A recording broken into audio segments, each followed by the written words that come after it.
Hello, ma'am. Rashi, ma'am, did you get it? Yeah, Prachi, it's done. We figured it out. Yeah, cool. Thank you. So we'll start now. Good evening and a warm welcome to everyone present here. We the Student Council of D.Y. Patil University School of Pharmacy have organized a webinar on a topic, a role of nutrition in sports. Now, I would like to call our sports secretary to give the objective of the topic. Good evening, one and all present here.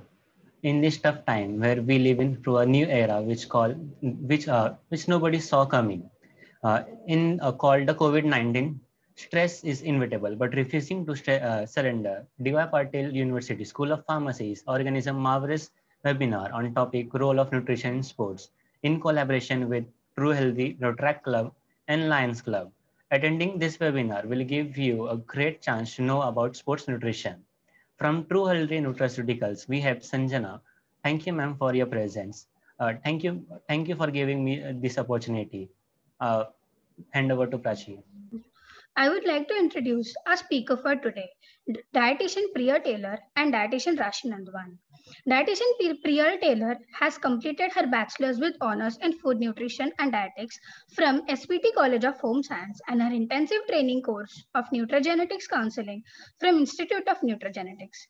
She has also presented a research poster at Avishkar Inter University competition in Mumbai representing SNDT Women's University. She is an active member of Nutrition Society of India Mumbai chapter and Indian Dietetic Association. Currently, she is pursuing her MSc in specialized dietetics from SVT College of Home Science with major interest in diabetic and cardiovascular nutrition. Dietitian Rashi Nandwani has done her bachelor's from Sri Vithaldas College of Home Science. She is also a certified yoga trainer from the Yoga Institute, Santa Cruz. She has worked as a freelance writer and an editor for health and nutrition articles. She is currently working as content writer and a creator for the Many Treasures in Mumbai. Her interests lie in eating psychology, sports nutrition, initiative eating, and holistic health management. She is currently pursuing her master's from Symbiosis Institute of Health Sciences. Now, I would like to request our guest to start with the speech. Over to you, ma'am. Hello and a very good evening to one and all present here.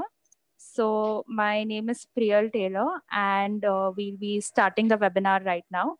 So the first part will be taken up by Rashi and she will be introducing us to sports nutrition and various aspects of sports nutrition, and the other half will be taken up by me.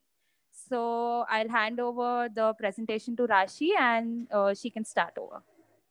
And just for the internet connectivity and all of those reasons, we'll keep our videos off so that everybody can, get the hang of the presentation in a proper way. Okay, so I hope that's fine. And we can address the questions in the end. So the respectives can just pick up the questions and let us know at the end, and we can take the questions in the end. We'll do that at the end. Thank you so much for Rashi, having you can us. take over.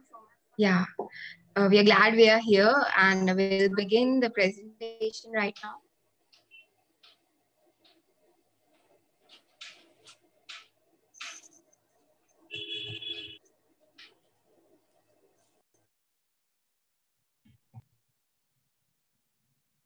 Priyal, is my slide visible? Yeah, it's visible. Can you just switch on to the first slide? I think we are on the second slide right now. Yeah. I did.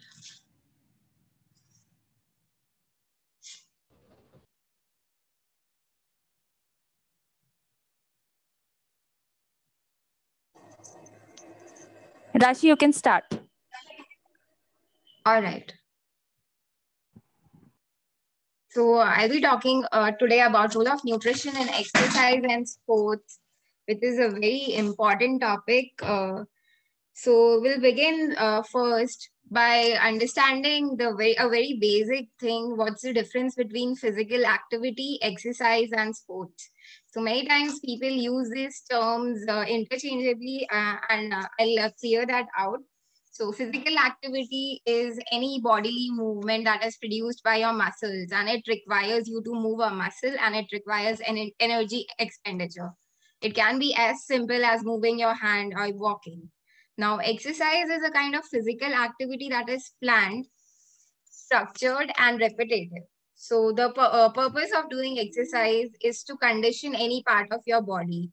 Exercise has several functions like improving health, maintaining fitness. The basic difference is that it is very much planned.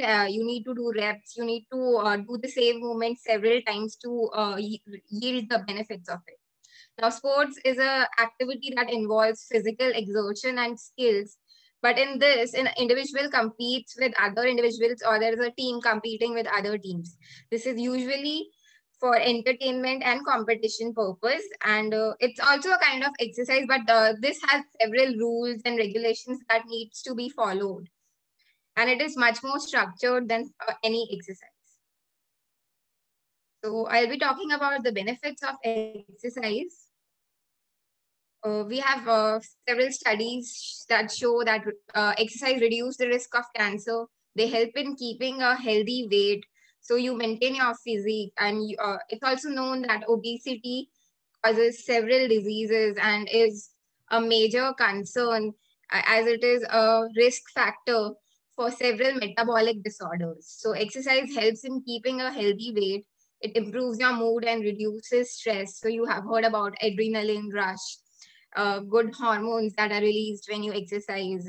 You may feel it when you are exercising, where you, after a good workout, you feel fresh and energized. So that's there. Exercise also helps in boosting energy. It also reduces the risk of osteoarthritis. Now, for your body to metabolize vitamin D and calcium, you need to exercise.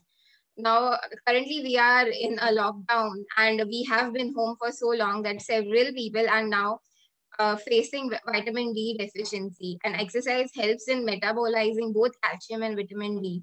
So please exercise at home. It also, in many studies, we have found that exercises reduces the risk of falls in older adults.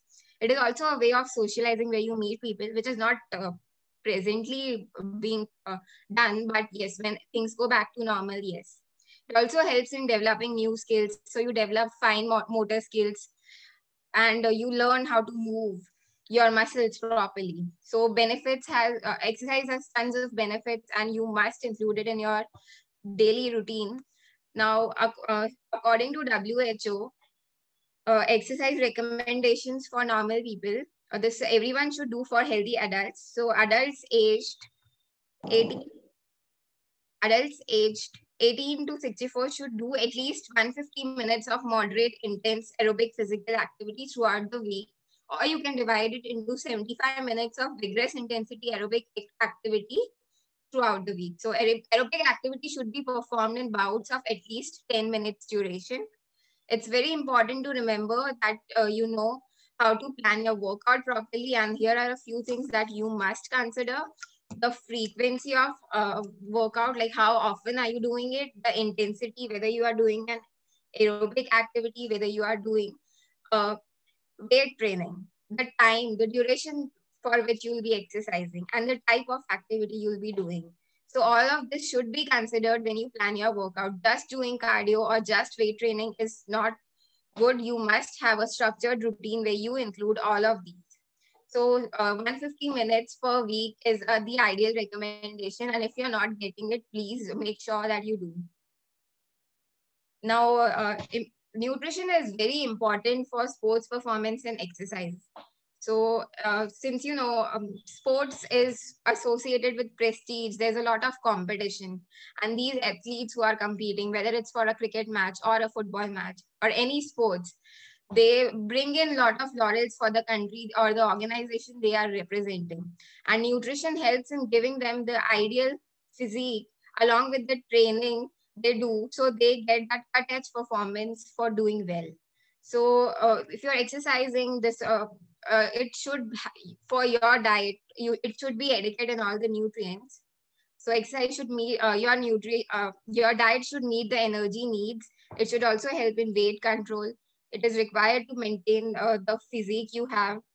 It should also, it is important because it helps in fuel needs for the competition, during the competition, and post sports, the recovery required. So carbohydrate is very important for competition, training, and recovery. Protein that we talk about so often, it's needed for training and bulking up. Vitamins, minerals, antioxidants are important for staying well. So they help in protecting you from the oxidative damage that's constantly happening to your body. So nutrition plays a very important role in sports performance and exercise. Now, there are several types of sports activities. We can classify them into 3 types according to the energy system predominantly used. Now, when you exercise, there's a lot of energy being utilized into your body, nutrients being broken down. So 3 major activities that types of sports activities are, this one is phosphagen based energy system, where your body utilizes energy from phosphocreatinine to fuel your activity. So this activity is usually for a very small duration where you need a rapid burst of energy.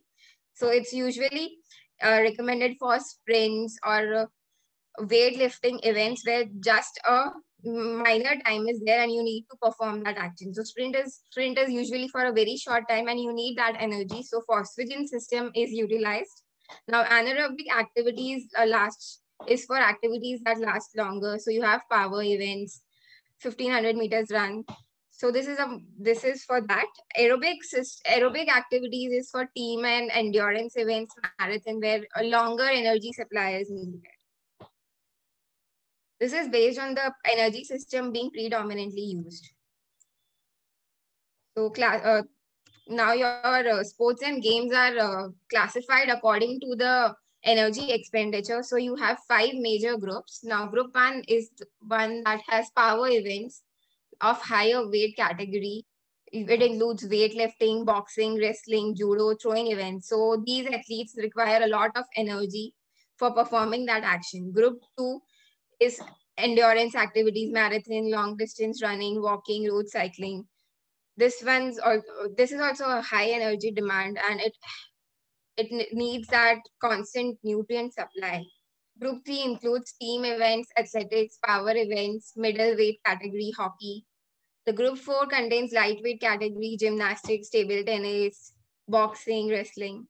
And group 5 it's of skill games, usually shooting, archery, etc. Now I'll be talking a bit about the energy systems used. So phosphagen system is the one I talked about. It's usually in sprinting, and your muscles undergo a short, intense period of activity, and it only lasts for around 8 to 10 seconds. This is a short periodic burst of energy, and usually it's there for weightlifting and sprinting. The second system that is utilized in the body during exercise is glycogen lactic acid system, where glycogen cell enter anaerobic metabolism and body uses oxygen. And these activities only last for 1 to 2 minutes. And it's rare in activities that involve like a 800-meter run, 1500-meter run, or a swimming lap. Now, aerobic system is utilized for endurance activities that last longer. And glucose is slowly broken down for these types of activities. And aerobic respiration takes place, so you need oxygen for the utilization of energy. While in anaerobic system, since it's for a very short duration, you do not need oxygen to break down the nutrients. Now we have another type of classification based on the extent of contractile activity that's happening. So you have 3 types of exercises in this: endurance exercise, strength training exercises, and sprint exercise. So endurance exercises involves moderate contractile activity. Strength training is of a great contractile activity against a great resistance. Now I'll be talking about individual nutrients that are required for a good sports performance. So we'll be talking about carbohydrates. So carbohydrates are necessary for your body and very important for sports performance because it is stored in the liver and muscle as glycogen. Carbohydrates. And it is the main fuel for high intensity, short duration events where it's quickly broken down. And during the first few minutes of exercises where you need that energy, carbohydrates are quickly broken down. Now, many times many athletes face a slowing down, and that's because their carbohydrate stores in the body have depleted. So it's important that adequate carbohydrate stores are there in the body, which will fuel the exercise, which will fuel the activity, and it will last longer and performance will be there. So recommendations for carbohydrates are before the exercise or before a sports event, carbohydrate intake is there to restore the muscles and liver glycogen stores. So you have all your stores in place.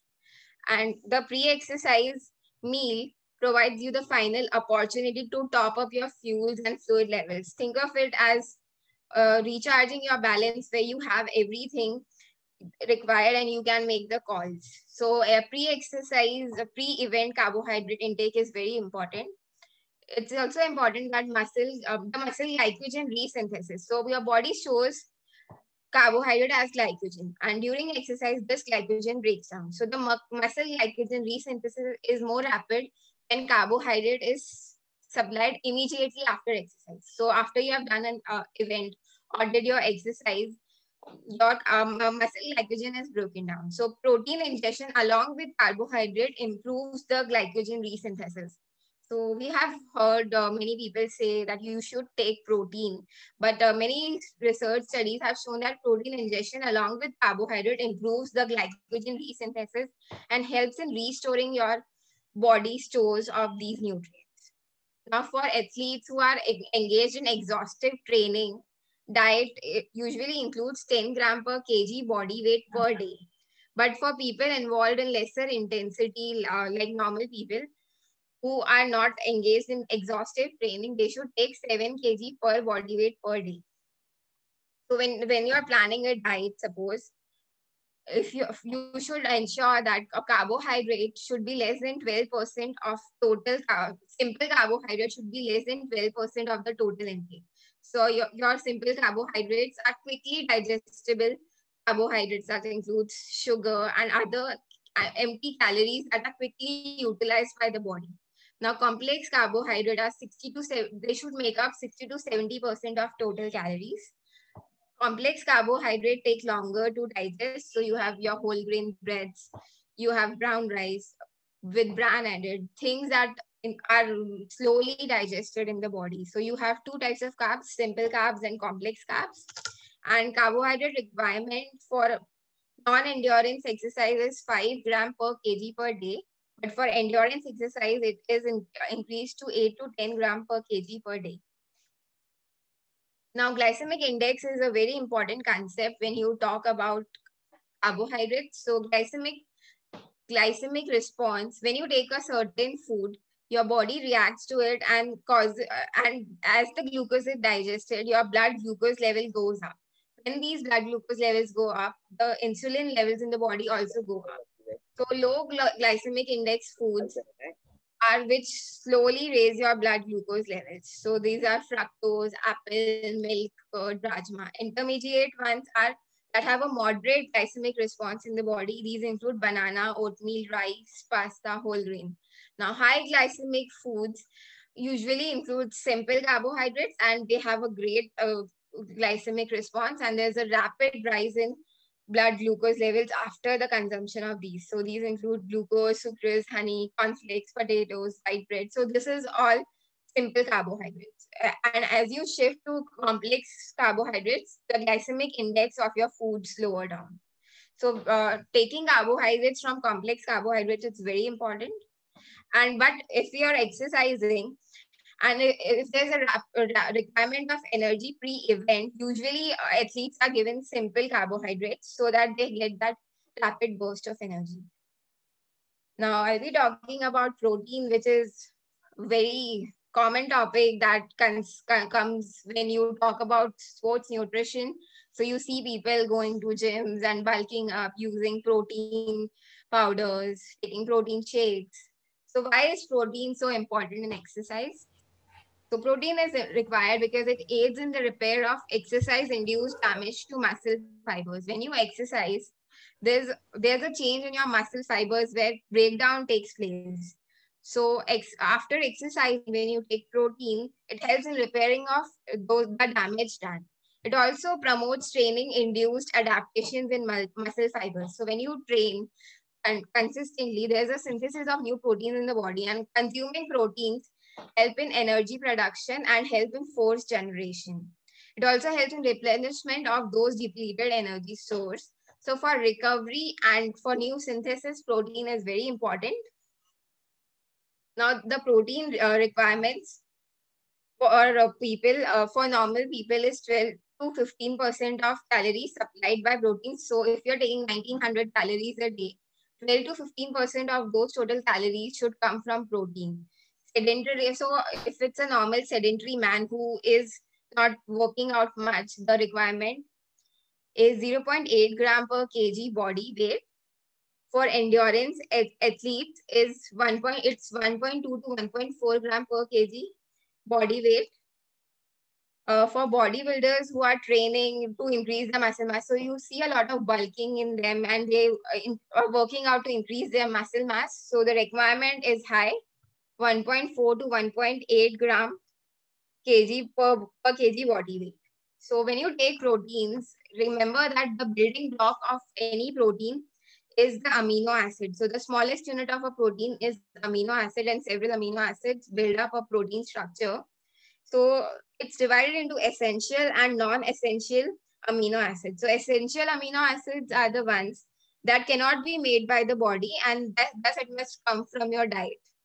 Now, non-essential amino acids are the amino acids that is produced in your body, but you do not get, even if you do not get it from your food, it's there in your body and your body utilizes that. Now, there's another amino acid, conditional amino acids. So these, if your body does not have it, you need to supply it.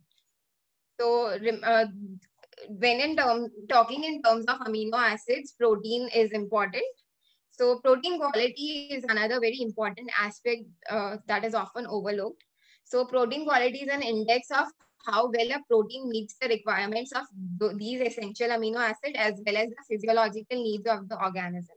Each protein has a specific amino acid profile.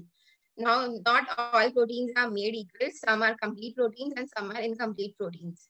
So a complete protein is a protein which contains all the 9 essential amino acids, and it is fully utilized by your body to repair and build muscle tissues. So complete proteins are usually found in all your animal foods, meat, fish, poultry, eggs, and dairy products. Incomplete protein is a protein that lacks in one or more essential amino acids, and it means that it does not contain all the 9 essential amino acids that is required by your body. So common plant foods that include this are nuts, greens, green peas, lentils, moist grains, etc. Now I'll be talking about protein supplements since it's a very common topic and often asked, like what protein supplements should I take? Which ones do you recommend? So these are some protein supplements. We have whey, we have casein, we have egg protein, soy protein. So whey is important for muscle protein synthesis. It reduces muscle breakdown. It lowers pain and delays the onset of fatigue. So you can exercise for longer without feeling tired. It also enhances immune function. Casein is an inexpensive source of protein. It is very slowly digested, hence releases amino acids slowly. And it has an anti-catabolic effect. So it helps in muscle synthesis. Egg protein is a first-class protein and it contains all the amino acids that are required. It has a high biological value and it helps in obtaining a positive nitrogen balance. So when your body is in a positive nitrogen balance, it promotes muscle synthesis. Soy protein contains isoflavones. So these are compounds that are potent antioxidants, and it helps in counteracting the effect of oxidative damage done to your body. It also contains phytoestrogen and it promotes muscles aggression. So all these proteins help in muscle buildup and helps in synthesis of muscle tissue. Now, another overlooked topic of many people forget that excess of anything is bad. So high protein diets can cause a stress on your liver, on your kidney. It can cause renal damage. It can cause dehydration. It can cause atherosclerosis, bone loss, toxicity. So taking anything in excess is bad, and several studies have shown that high protein diets dehydrate you. They put excessive stress on your liver and kidney, and it cannot perform the detoxification function very well. So meeting the requirements that is there is important, and not going in excess and just taking any supplement recommended. So it's always recommended that you consult a registered dietitian who will make a plan for you and for your body, considering your conditions. And all right, I'll hand over to Priyal now. Okay, thank you so much, Rashi. That was really informative. And can we go to the next slide? Yes, ma'am. Yes. Am I audible? Yeah, yes, Rashi, ma'am. can you just... Yes. Yeah.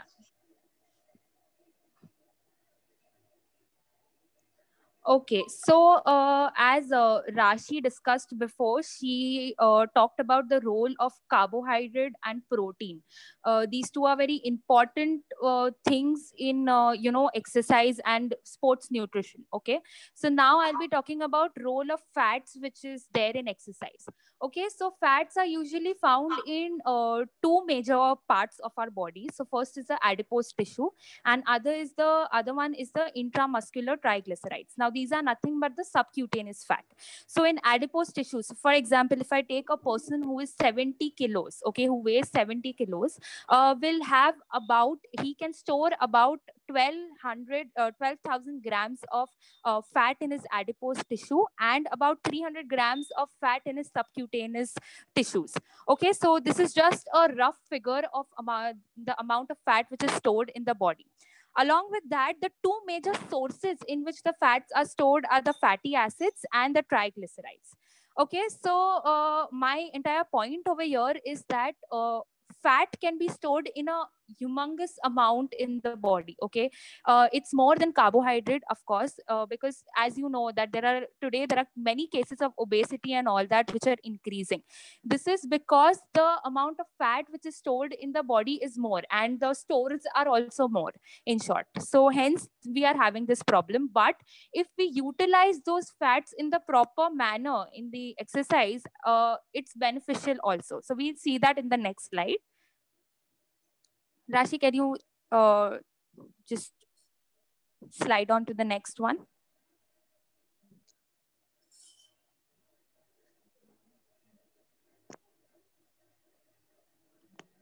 Okay, so this is just a little technicality that I'll explain, that when a person is performing an exercise, so this is just a graph which shows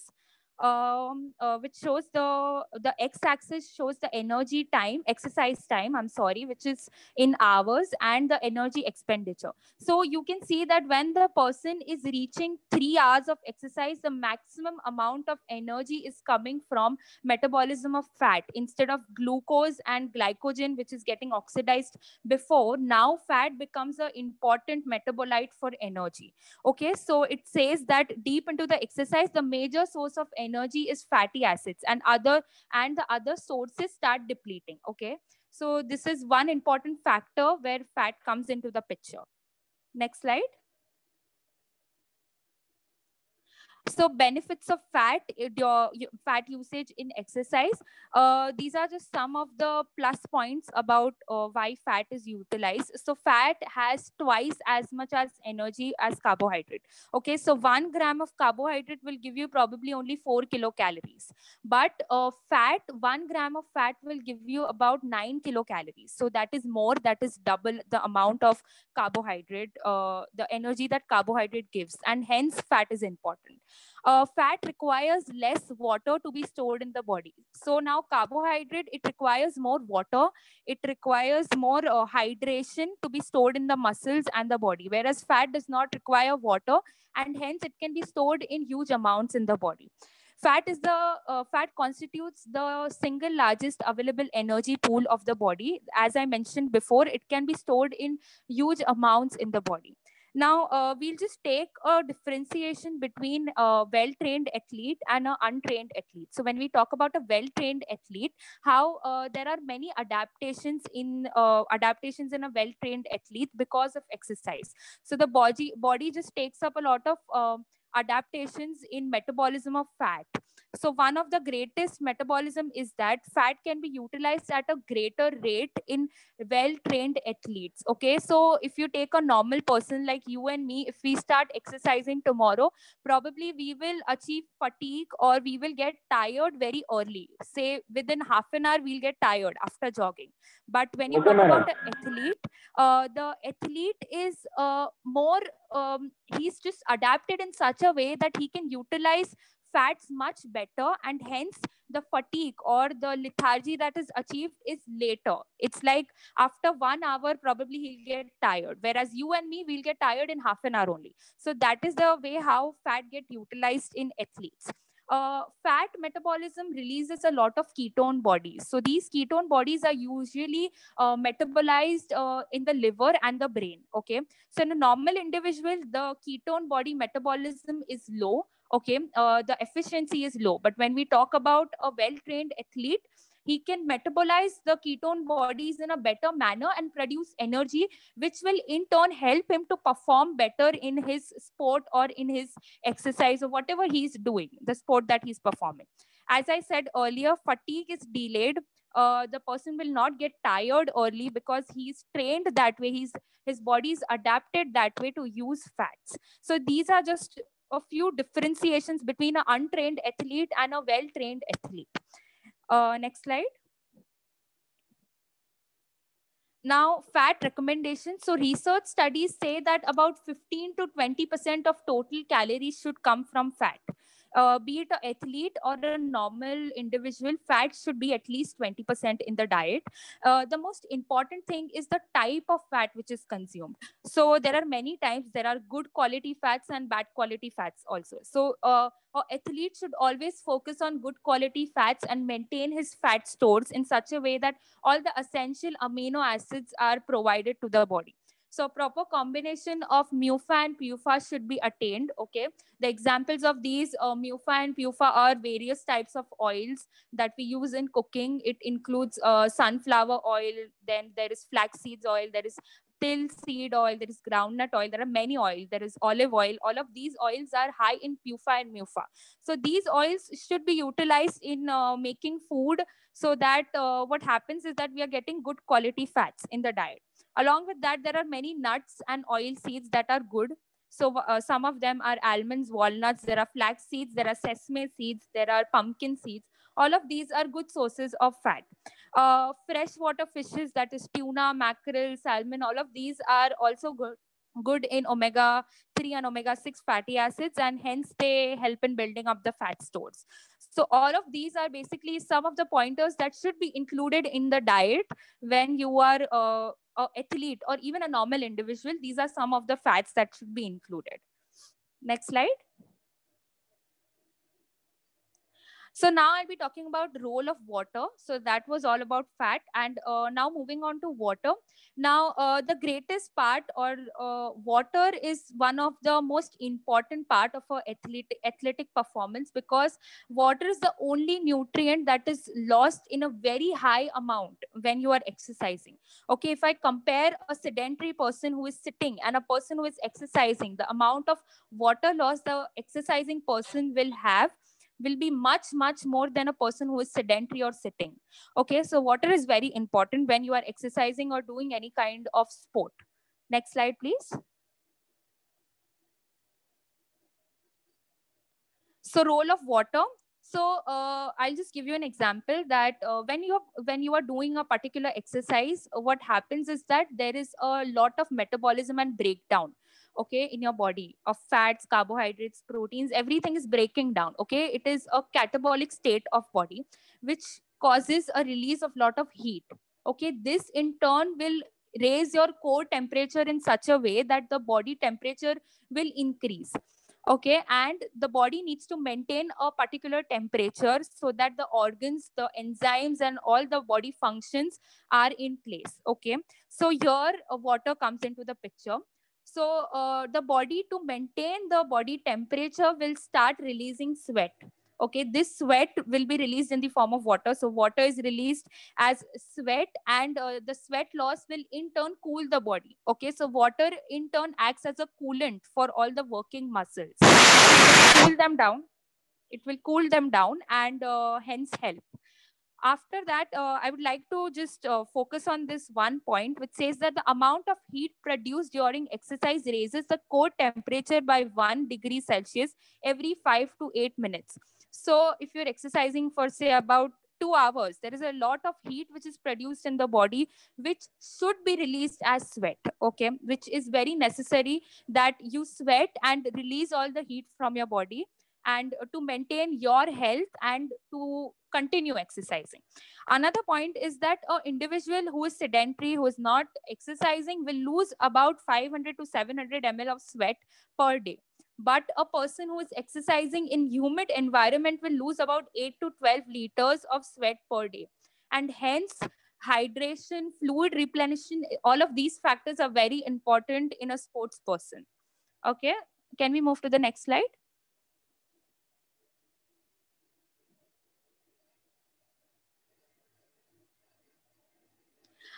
So these are just some of the heat disorders that I would like to discuss. So what happens is that some people don't take water very seriously when they are working out or when they are doing a particular sport. Okay, so these are some of the consequences of not taking fluid very seriously when you are working out.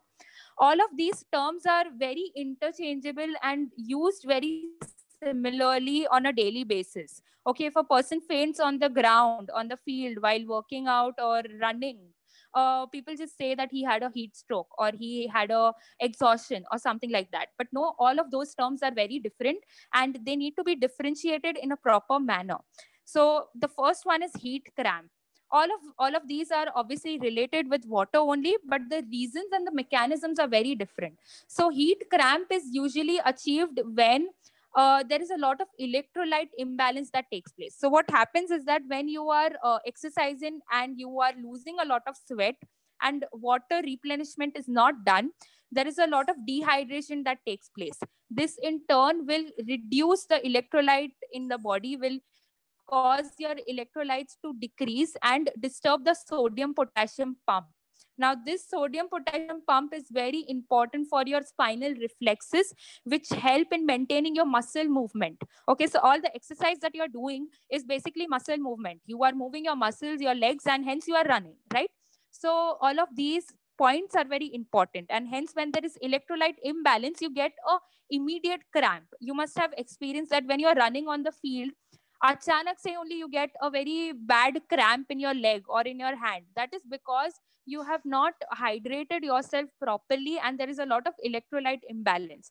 In this condition, you have to make sure that you are taking proper electrolytes. You can take it in the form of ORS solutions or in the form of, there are many commercial supplements that are available to, maintain the fluid levels of the body.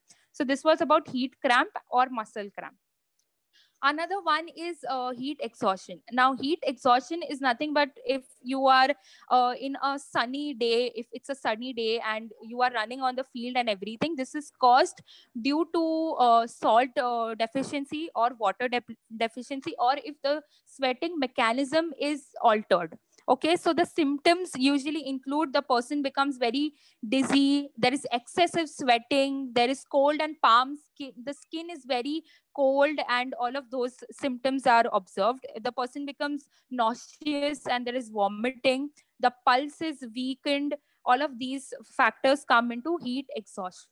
Okay, so at this point of time, the person just needs to sit in a shade, have good amount of water or fluid, whatever is available at that point of time, and take a break from the exercise just so that the body can rest and recover from the trauma of heat exhaustion. After that, we talk about heat stroke. Now, heat stroke is a very serious condition, and if a person is having heat stroke, he needs to be admitted to the hospital as soon as possible. In this heat stroke, what happens is that the body heat is completely accumulated in the body. So the sweat mechanism is completely altered. The person is not sweating. The person is losing a lot of body fluids. Along with that, there is no body fluid replenishment which is done, due to which there is a lot of heat, and the person will faint at that point of time only. He will have a throbbing headache and all of those symptoms, due to which the person needs to be admitted to the hospital, and there are a lot of consequences that are done over there. So this is a very serious concern, and which should be taken under consideration. Next slide.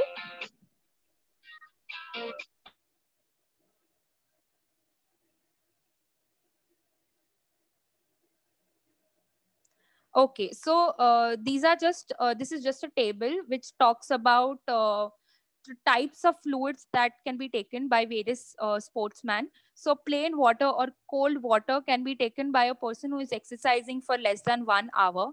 Okay, that is short bouts of training, or for someone who is doing light weight lifting or light walking, brisk walking.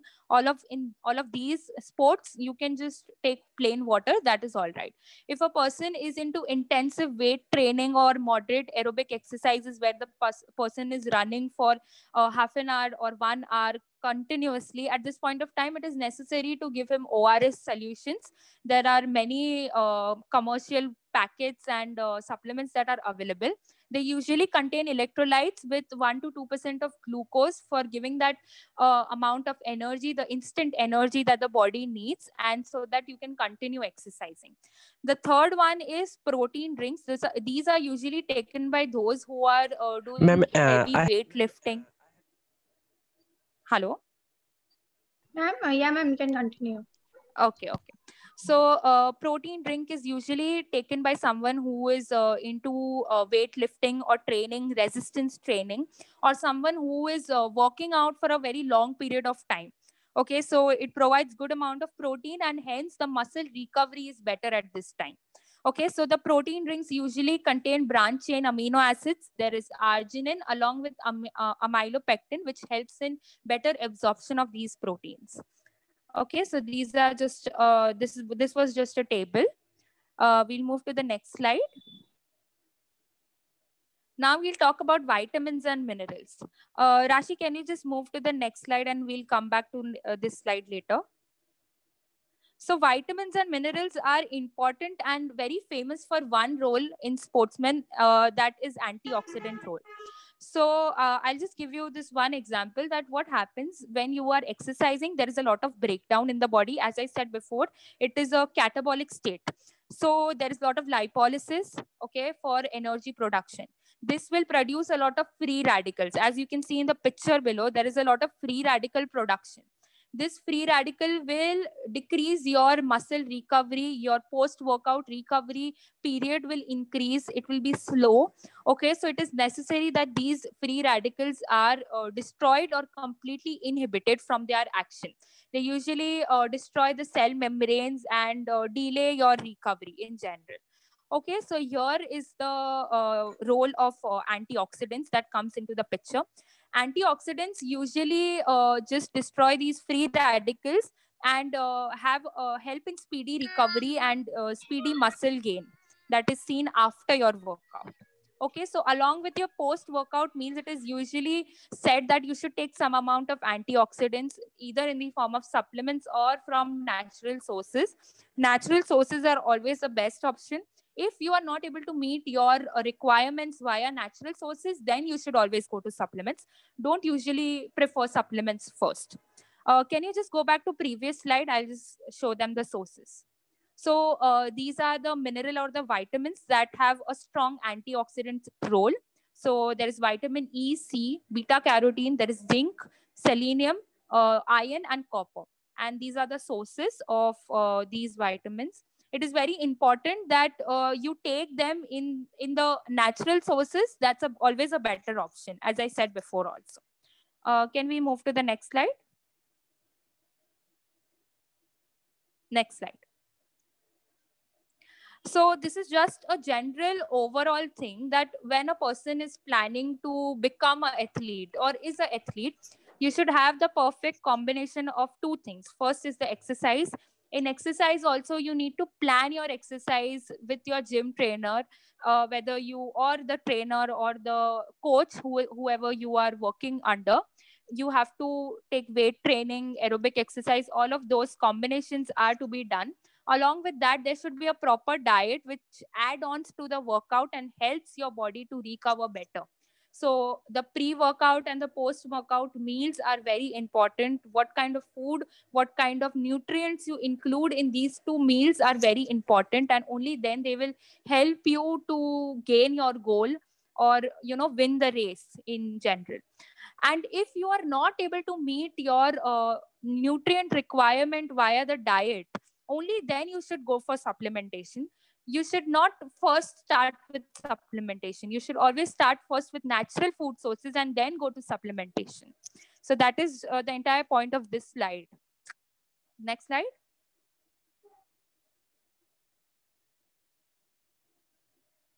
So now I'll be just discussing a few myths on sports nutrition that are there. The first myth is that during a particular workout, excessive sweating is an indication of weight loss or calorie burning mechanism. This is a very common thing that people mix up or just have this misconception that if you sweat more, you are going to lose more weight. Okay, I've seen many people saying this in gyms, especially, that I sweat so much, so I lost a lot of weight. So sweat loss is nothing but water loss. As I explained before, it is nothing but your body water which is getting lost. It is not your fat or any other nutrient or any other excessive fat which is getting, I would say, burned out. It is the water loss which gets replenished as soon as you drink water.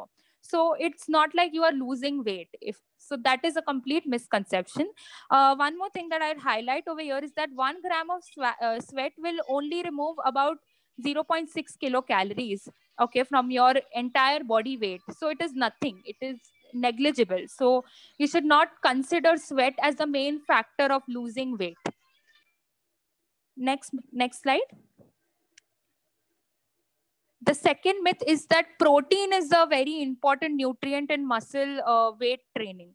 This is a very wrong thing. All the nutrients are equally important. Of course, protein is important for muscle buildup, for the recovery, and for making sure that the muscles, they grow better and you gain muscle mass. But along with that, carbohydrate, fats, essential vitamins and minerals are also important, because these carbohydrates and fats are going to be the source of energy for you to perform that particular exercise. It's going to be a source which will help you to continue exercising. Okay, so these are also very important. Next myth.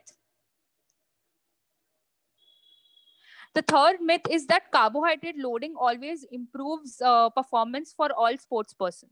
Okay, so carbohydrate loading, I'll just explain. Carbohydrate loading is nothing but it is a mechanism wherein you load yourself with a lot of carbohydrates so that your performance increases in athletics and other sports. So this carbohydrate loading phenomena is very limited to particular sports, and it should be done under proper guidance of a nutritionist, a sports nutritionist. It should not be done very vaguely on your own basis that, I'll eat a lot of carbohydrate before my match or before my tournament and I will win it. It's not like that. You need to work out, you need to plan it properly, and only then you need to do it. Carbohydrate loading is only beneficial if the training session is approximately 90 minutes or more than that. Only then it is beneficial. If you're doing it less than that, then it makes no sense. Another thing is it is only beneficial when the glycogen stores are depleted.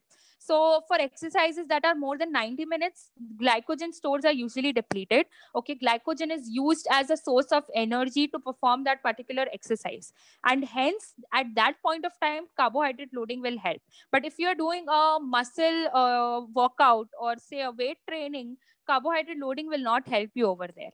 So you should do it under proper guidance. Next slide.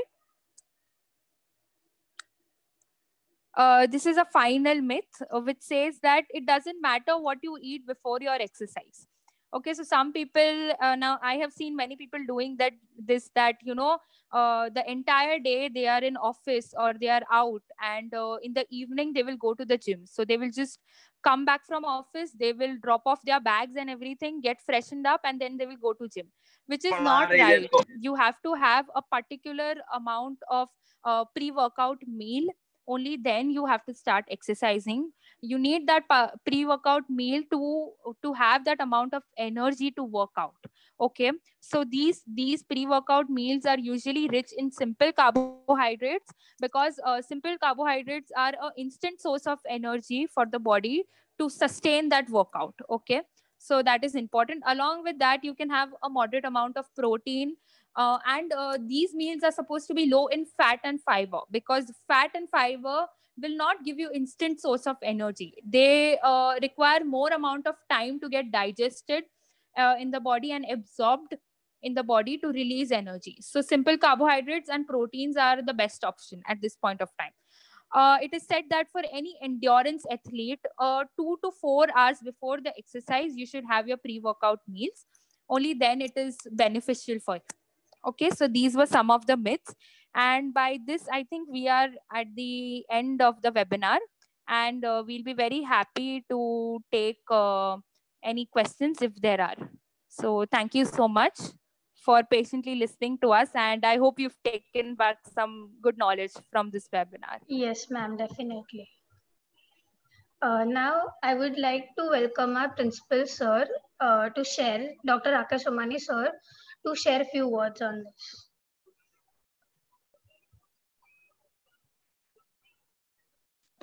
Yeah, thank you, Prachi. And at the outset, I thank both of the speakers for their wonderful talk.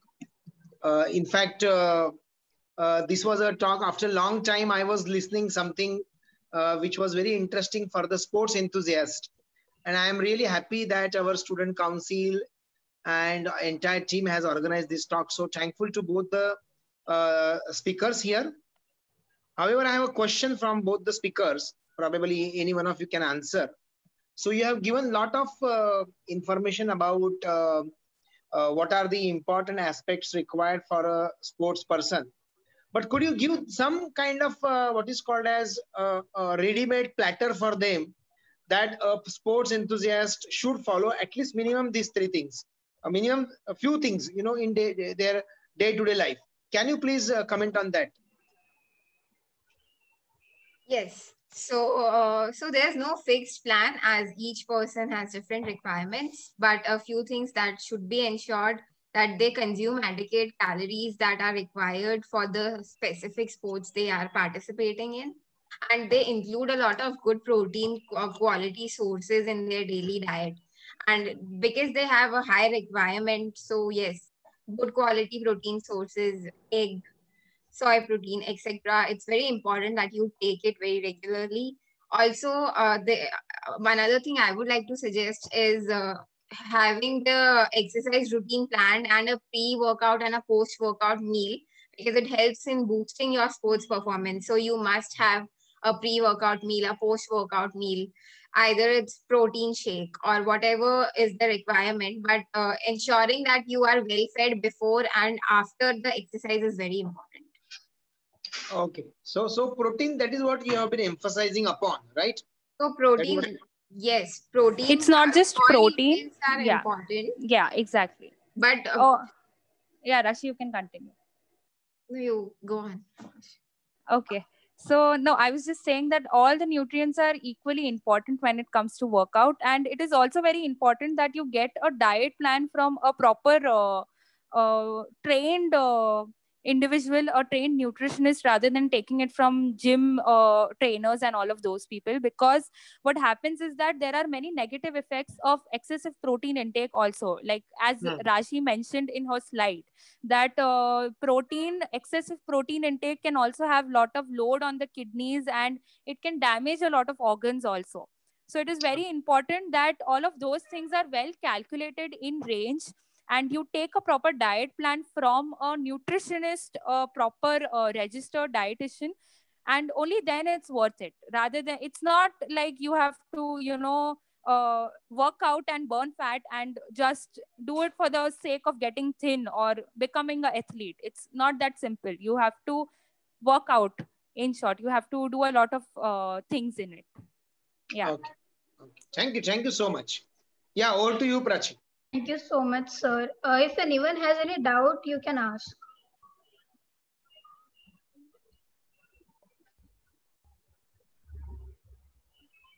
Yeah, one. You can even put it in the chat box.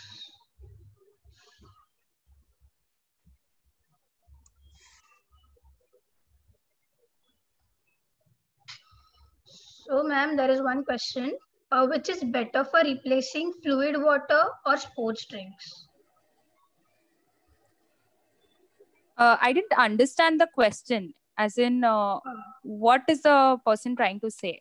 So should you take just water or take a sports drink for meeting a hydration? Yeah, so it depends on what kind of exercise that you are doing. Like as I mentioned before also, that if you're into, say, weight training, or if you're into gymming and all of those things, you take protein drinks. Those are better options. But if you're doing a light workout of just walking, brisk walking, running, jogging, all of these things, then you can take plain water, cold water, even that is okay. Just sips of water every 15 to 20 minutes, even that is okay. But if you're into something more intensive, then rather go for ORS solutions, or you have ready-made supplements in protein supplements, which are available in the market. So you can always take that depending upon the type of exercise that you're doing. Also, ma'am, there is a question from Julie. What is the role of diet in sports performances? The webinar was all about that, but diet plays a very important role, because see, if you are working out for 2 hours, 3 hours, 3 hours per day, and you're eating junk food and only carbs and fats and not taking care of your health, then the entire workout makes no sense. You are just working out and then gaining those extra calories again. So the perfect combination needs to be maintained properly of diet and workout, so that you don't go on a negative side. So that's the importance of nutrition in sports. Yeah, ma'am, even I had one doubt. Like, we say ki Glucon-D and everything is helpful for energy drinks. So, like, is it really that much helpful or not? Rashi, would you take that question? You want to take that question? So, Glucon-D is not ideally recommended for an athlete. So, you need to take the perfect balance of electrolytes and all the nutrients that are required along with water or whatever drink you are taking. It should contain all the vitamins, minerals, electrolyte balance. And Glucon-D is not a good choice for an athlete for hydration. There is one more question. Do the nutritional... See, Glucon-D, yeah, I'll just add on to this one point, that these Glucon-D and simple ORS, carbohydrate drinks that are there, ORS is different. If you talk about Glucon-D, is just water with sugar. Okay, Glucon-D is what? Sugar. But ORS will have a lot of electrolytes. There is sodium, potassium. There is a lot of other things also which are there in it. Okay. Yeah. And Glucon-D is usually taken when you are into a marathon or into long races, where you have to do that particular exercise for continuously 3 hours. Okay, at that point of time, if you give the person Glucon-D, then the person will have that instant source of energy to maintain the exercise and to help the muscles to contract properly and to do the exercise in a continuous manner. So Glucon-D is useful at that point of time only. You cannot take Glucon-D when you are athletic or when you are just performing the exercise and after that you're drinking Glucon-D. That makes no sense. Okay. There is one question from Poonam. Do the nutritional needs of athletes differ from non-athletes? Yes, they do differ. They do differ in a lot of manner, because a athletic person will require more amount of energy, because the person is exercising, the person is into sports, so the person is losing a lot of body fat, body carbohydrates, all of those things. So it's a complete different thing for a normal individual, an untrained athlete, and a well-trained athlete who is into sports. Does anyone have any more questions?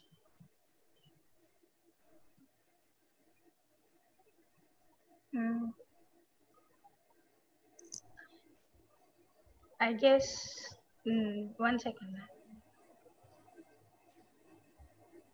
What are your views on keto diet?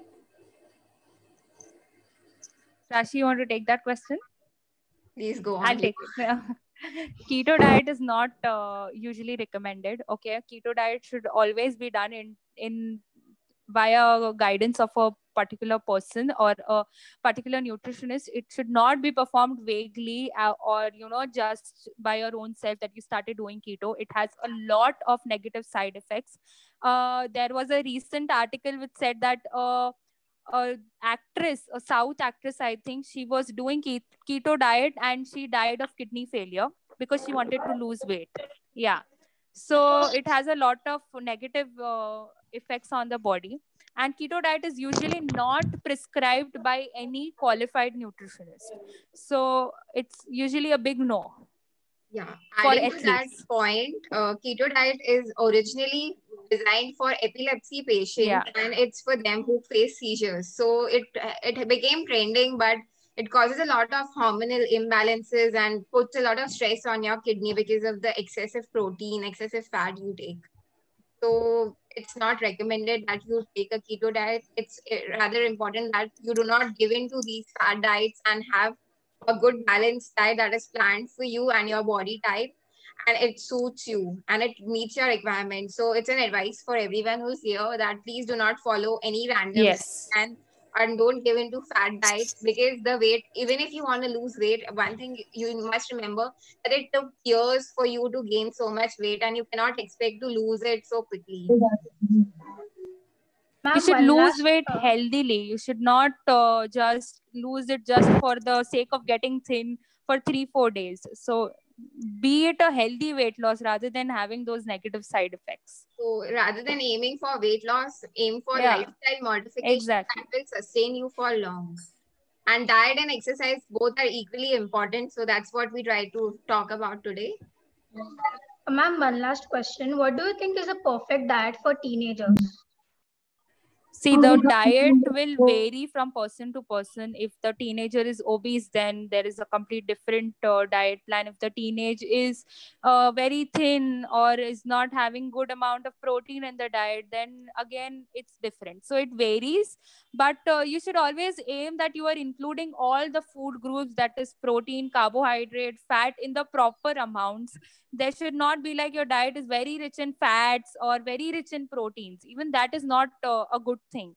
Okay, it should be a proper balance of all the nutrients and you're good to go for a proper weight maintenance. Yeah, and I would like to it's very individualized. Other than the macronutrients that Priyal talked about, micronutrients are very important. So consuming fruits, vegetables on a regular basis is also important, since many people face micronutrient deficiencies in the teen years, and the calorie requirement for each age group in the teens is very different. You can refer to the RDA allowances made by the Indian government.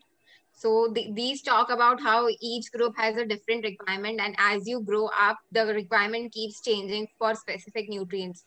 So if it's a 13-year-old girl or someone who has just started menstruating, so there will be a higher amount of iron required. So if you're growing up, like it's a 16-year-old boy, there will be higher requirement of protein, calcium. So it depends on which age you are, and you must consult a professional who will guide you with the correct plan. So there's no fixed plan, but if you're aiming for healthy eating, have a balanced diet where you are getting all the macro and micronutrients. As well as you should ensure you get adequate fiber, you are properly hydrated, you are managing your stress well, getting proper sleep. All of it is very important, since weight management is a multifactorial thing and several things affect. Thank you so much, ma'am. Now I would like to call Sharvari to give the vote of thanks. Hello everyone. A very good evening to all. It gives me immense pleasure to deliver the vote of thanks for today's webinar. I would like to thank our guest, respected dietitian Priyal Taylor and dietitian Rashi Nandwani, who honored this event with their presence and wonderful knowledge. A special thanks to our beloved principal, Dr. Rakesh Somani sir, for arranging such an informative session and always looking for betterment of students. I would also like to thank our teachers coordinator, Naik sir, our General Secretary, Khush Jain, Sports Secretary, Harsh Yadav, Students Coordinator, Nilansh Bhartiya, staff members, Student Council for their valuable support and coordination in making this session successful. Also, thanks to all the students and audience for their active participation in this session. Also, I would like to thank our collaborators, True Healthy, Rotaract Club, and Lions Club. Thank you. And I also request everyone to fill the feedback form sent in the chat box. And I hereby announce that today's session has come to an end. Thank you. Thank you so much for having us. Thank you so much for having us. Thank you. We enjoyed it. Glad we are here. Thank you. Thank you, Prachi, for wonderful. Thank you so much. Thank you, ma'am. Thank you. Thank you so much. Prachi.